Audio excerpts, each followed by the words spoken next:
Assalamualaikum warahmatullahi wabarakatuh. Nama saya Nur Hikmah Kumalasari, Prodi Ekonomi Syariah semester 7 dalam mata kuliah Manajemen Perusahaan. Jadi di sini saya akan menjelaskan sedikit tentang tipe merger dan akuisisi.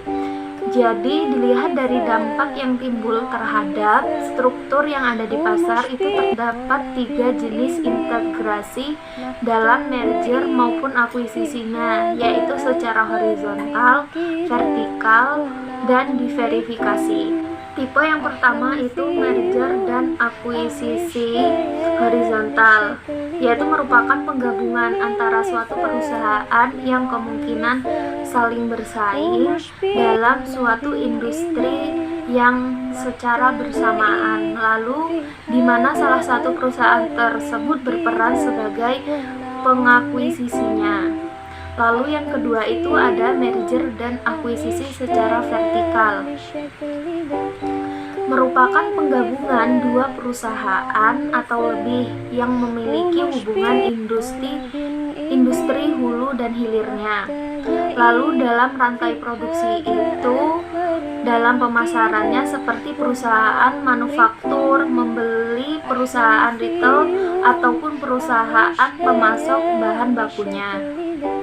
Lalu dalam jenisnya itu ada dua, yaitu forward vertical integration dilakukan dengan perusahaan hilir, sedangkan backward vertical integration dilakukan dengan perusahaan hulunya. Kemudian berikutnya itu merger dan akuisisi secara diverifikasi. Merger ini biasanya mengakuisisi perusahaan yang tidak memiliki hubungan dengan bisnis yang sedang dijalankannya, yang tujuannya itu adalah mengejar pertumbuhan di luar industri utamanya. Jadi akuisisi ini juga merupakan suatu investasi peranan suatu modal.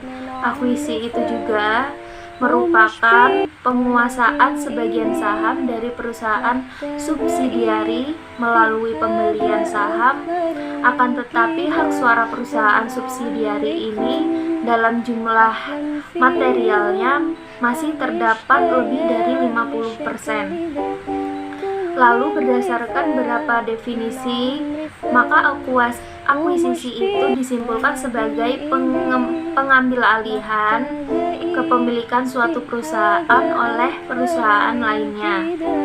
Sekian dari saya, apabila ada salah kata maupun materi saya mohon maaf. Wallahul muwaffiq ila aqwamit thoriq. Wassalamualaikum warahmatullahi wabarakatuh.